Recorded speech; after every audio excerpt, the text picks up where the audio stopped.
Hey, it's Tom back with another Study Bible review.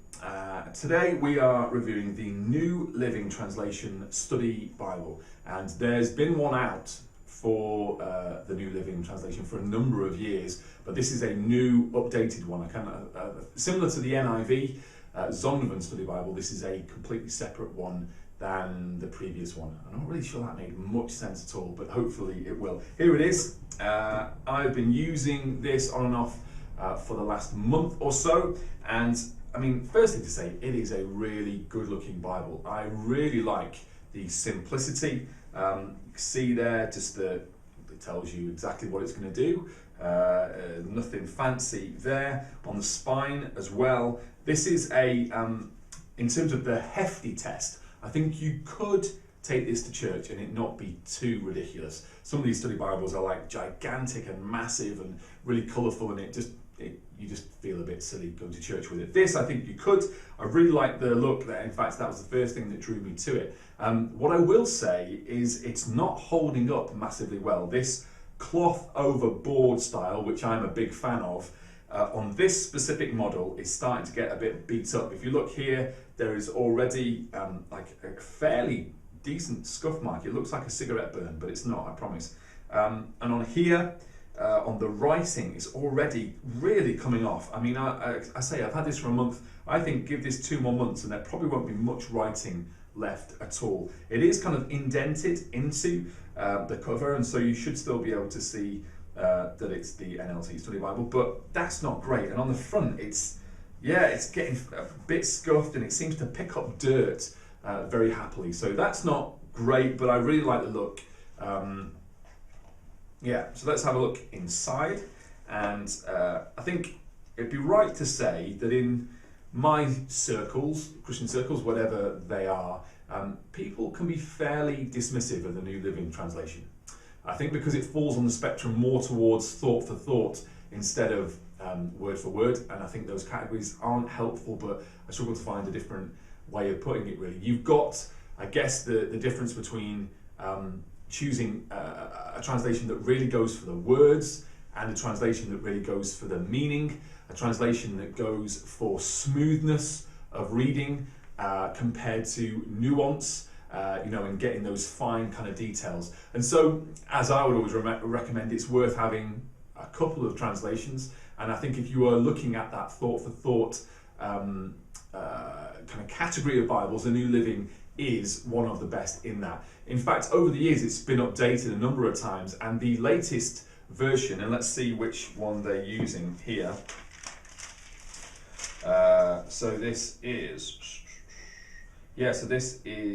the 2015 edition, and it's been updated from it seems like it's had 2 major revisions, and what you see is that where some other Bible translations have gone maybe more dynamic, more meaning-based, the New Living has actually gone from quite a loose word for word. Some people call it a paraphrase. I don't think that's fair, but obviously it was based on the Living Bible, which was a paraphrase, and that's where some of the confusion came. But it has actually over the different updates, it's become more word for word based, and I think that's really useful, but still very useful for understanding what it says. I've been reading through the New Testament with my eldest daughter, and we use the New Living. I find it the best way for younger people to really get the meaning, but also for adults as well. And a number of times when I read a passage and think, I'm really struggling to get the meaning there, what is it saying? And I just turn to the New Living, and it will put it really clearly. The whole point and the reason why people aren't massive fans of thought for thought is it has to make decisions about, because there are certain phrases, certain sentences in the Greek where it's ambiguous in terms of exactly what the inference is, and I think people who really love those word-for-word translations believe that the decision of who this applies to or what this applies to should be left to the preacher or the studier, the person reading the scripture. Whereas the New Living doesn't want to leave those ambiguities as to who it's referring to,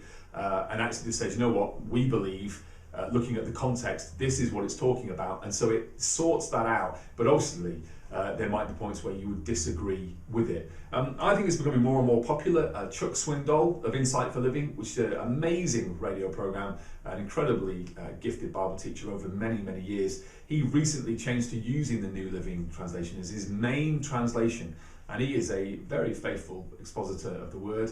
I think he believes that it's nice to have a translation that sounds a bit different than what you've been brought up with, because kind of familiarity breeds contempt. That actually, if you've heard the verses before in the way you've always heard them, maybe nothing new will stand out to you. But anyway, that's a lot about the actual translation. I probably should tell you about the study Bible. I can tell you that the group of scholars involved in this translation is impressive. All study Bibles, well, the vast majority of study Bibles have quite an eclectic and very gifted mix of scholars. The New Living Study Bible is right up there at the top in terms of the scholarship, and the people involved are incredible. I haven't got time to go through all of them. You can do a search online and find all the names there. The articles are good, and again, along that kind of conservative evangelical, broadly, kind of the spectrum. Trying to find an article here. Jeremiah chapter 3, or from 2, sorry, the broken covenant. It's just, I'm just trying to think about the notes. Maybe compared to some study Bibles, there's not quite as many notes as others, but these notes are good, are useful, but fairly basic introductory stuff, I think. But again, that might make sense when you think of the translation being for a broader audience, sometimes maybe a younger audience, and for someone wanting to starting out in the Christian faith. Maybe if I led someone to Christ where I live, the first Bible I would probably hand them would be the New Living Translation. Maybe you would want to transition them, and particularly in a lot of churches nowadays using the NIV, a lot more churches now using the ESV. The ESV is a real step up in terms of reading and understanding than the New Living Translation, but both are very useful. I think the notes are great, and the pictures are good. It's not full colour though, like some of the other study Bibles that I've reviewed, but good. I have to say, I really like the font, and as you know, if you've seen any of my videos, that's a huge thing for me. The font is really appealing, really nice looking. It's a good size. You can easily read that and could easily preach from that as well. I'll tell you, let me just show you one thing just before I finish, because I'm aware that I go on too long on these videos. See if I can find it now. Again, I should have set this up, but there's something I really, really liked at the start of the kind of the helps. It does a load of, here we go.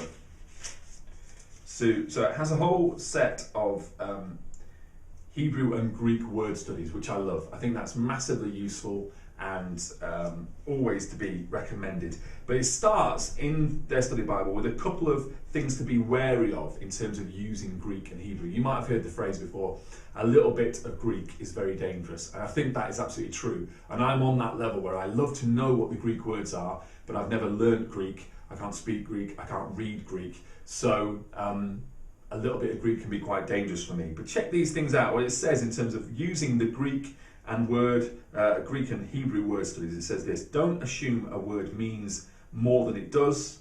Words cannot be understood by their roots. Synonyms are sometimes interchangeable, and appreciate the difference between words and concepts. And obviously you can read actually what they say about each of those things, but I found that was so useful, a great little introduction into be careful when you use the Greek and Hebrew. You can sometimes just say, oh, that word means that, but it also means this, which means in that context it always means that.